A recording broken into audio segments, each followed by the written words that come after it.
Ai, Santana Nascimento, cheia de conversas de Deus mesmo. Você pode até não gostar dos comentários, pode achar que não estão bons, mas uma coisa eu sei, tem conversas de Deus porque estão recheados de muitos versículos da Bíblia, os nossos vídeos. Então, Rai Santana Nascimento tem certeza de que, no mínimo, os versículos vão estar chegando até você e a palavra de Deus não volta vazia, portanto, cheia de conversas de Deus. É Rai Santana Nascimento. Se inscreva no meu canal. Muitas pessoas que não lêem Bíblia vão aprender a ler, não é? No mínimo. Se não gostarem dos comentários, mas vão ler a Bíblia. A Bíblia é a palavra de Deus. Então, a sua inscrição no meu canal, Rai Santana Nascimento, vai ajudar a muitas pessoas que estão desinteressadas em meditar na palavra a começar a meditar. Então vamos para Mateus, continuando Mateus capítulo 13. Nós falamos no vídeo anterior da parábola do trigo e do joio. Hoje vamos falar da parábola do grão de mostarda e do fermento.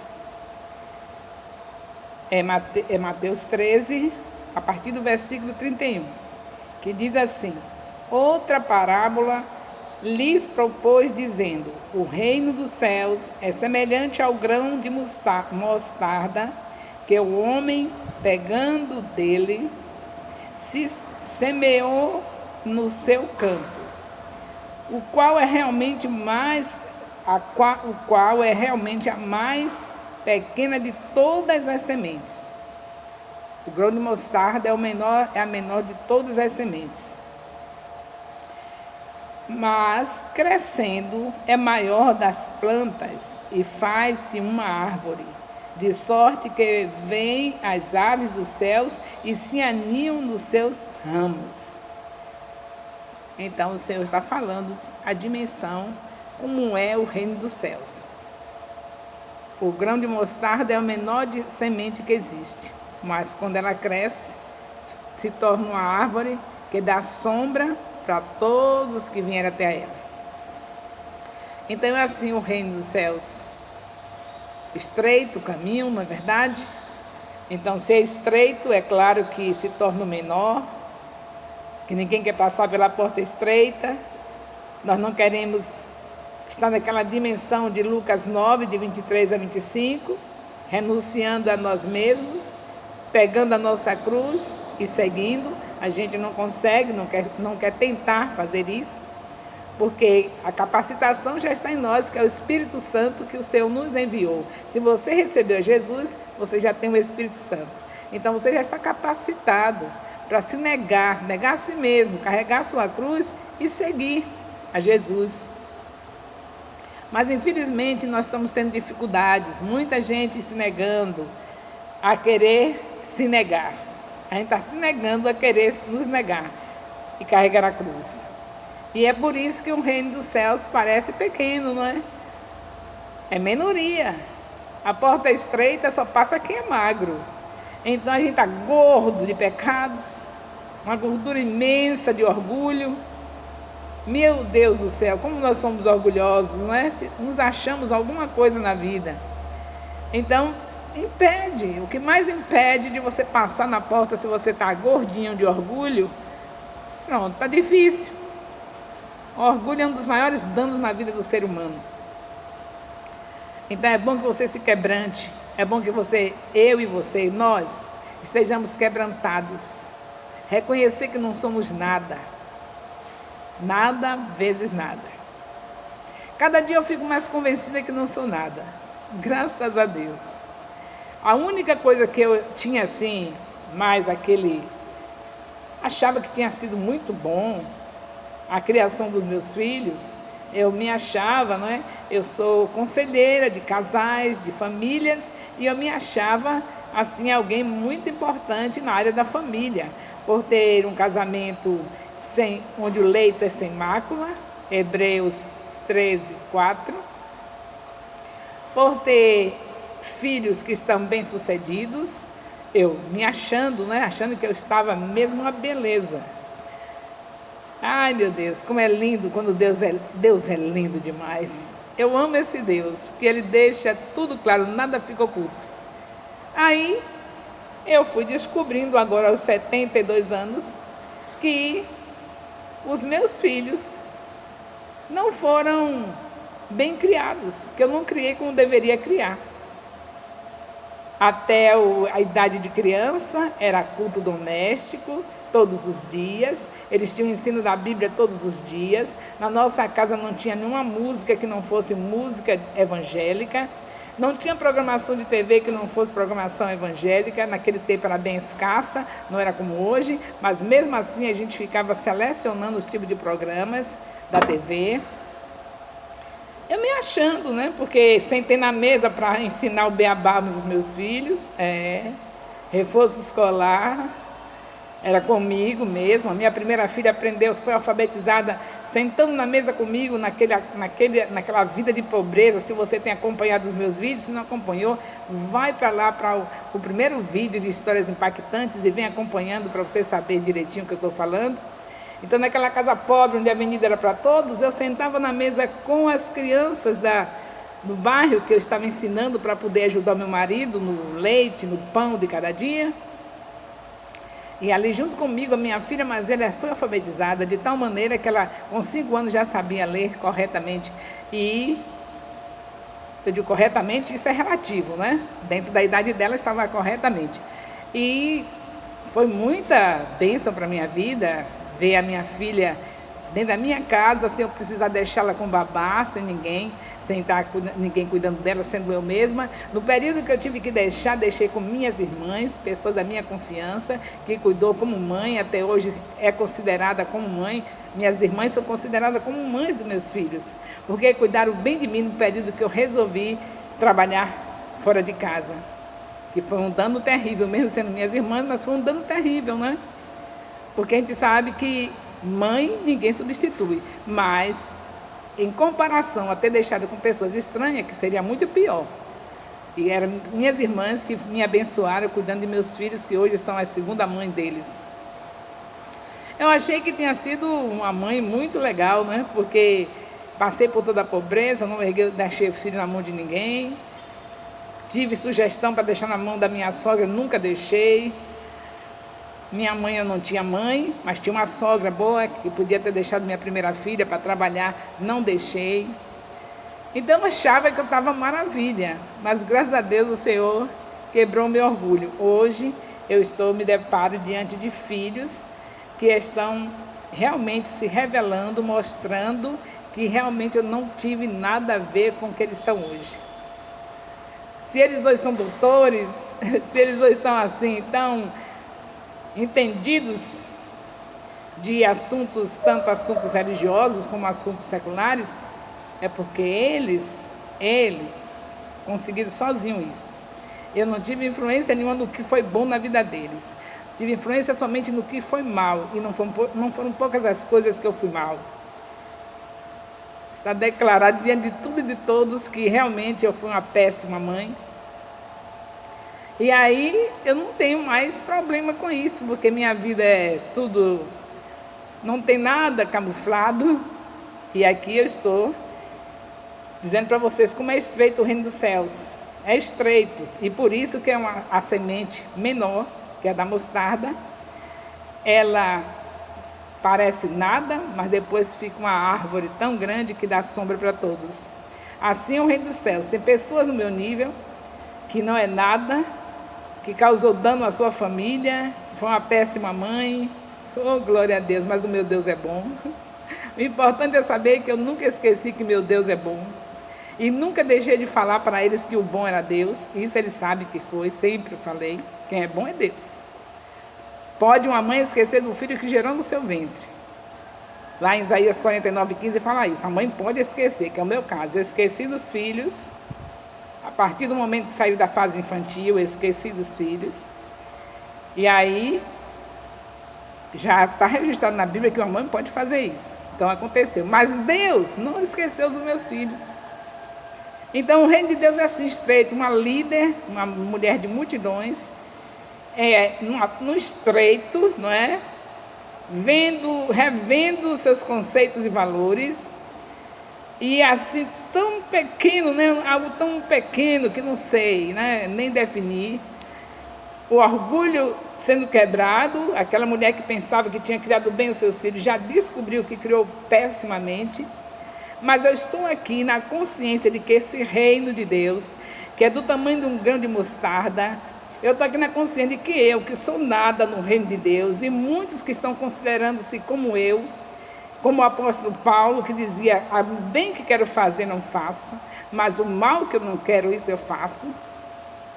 Muitos que estão assim, nesse mesmo nível que eu, sabendo que é miserável, Paulo também diz, miserável homem que sou, miserável mulher que sou. Isso é o reino de Deus.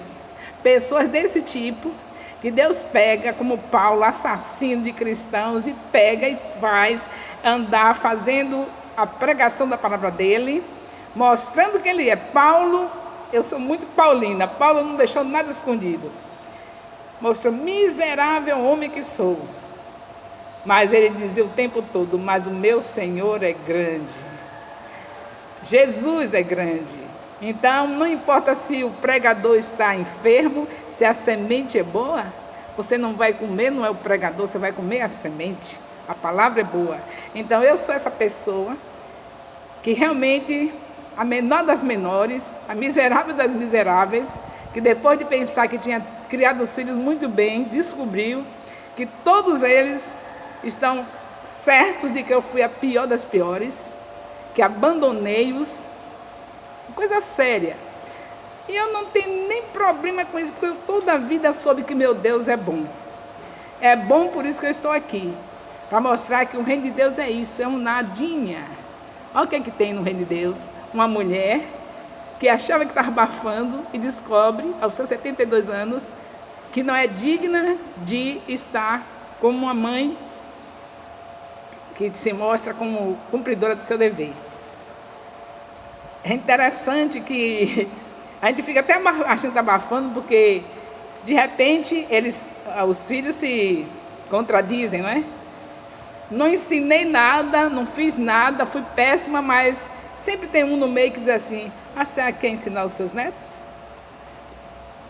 E eu, como sou uma miserável mulher, não ensinei a netos, porque eu sei, se eu não soube educar a filhos, quanto mais a netos.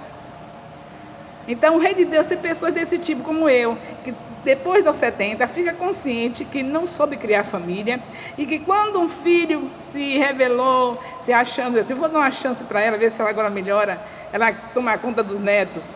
Eu disse, olha o dedinho, quem não sabe criar filhos, também não sabe criar netos. Se eu fui ruim, péssima para os filhos, agora, depois de velha, fora do tempo, é que vai criar? Agora que vai ser bem, que vai saber fazer? Crie seus filhos, tome conta dos seus filhos, vocês que são os pais, os doutores. Então é essa miserável mulher, semelhante a Paulo, miserável homem que eu sou, é essa pessoa que não é nada, que faz parte do reino de Deus, e esse reino vai crescendo, e de repente está uma árvore, dando sombras.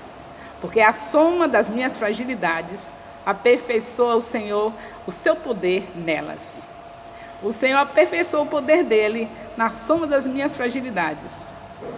É assim que ele diz, que o seu poder se aperfeiçoa nas nossas fraquezas, está escrito na palavra, pois numa mulher fraca, miserável, que não soube criar os filhos, aos 70 anos descobre que ela não era nada, não fez nada, que não é digna nem de tomar conta de netos, porque não soube criar os filhos, como é que vai tomar conta de netos? Se os filhos estão todos bem sucedidos, porque eles mesmo venceram sozinhos, não foi porque eu fiz nada, como é que vai tomar conta de netos? Pois é essa mulher que está num bairro marginalizado, enfrentando todo tipo de marginais, no poder do Espírito Santo, cuidando das crianças pobres, passando os domingos inteiros com as crianças do bairro, o dia inteiro no templo com as crianças do bairro. E quando você vê, vai ter uma árvore muito grande. Aí quando for saber quem foi que plantou essa semente nesse bairro, quem foi que colocou as crianças dentro de um templo o dia inteiro, todos os domingos, dando lanche, comida, aí todos vão saber, foi aquela que é miserável, que queria fazer o bem e não fazia, e o mal que não queria, isso fazia, e vocês vão ver que árvore grande.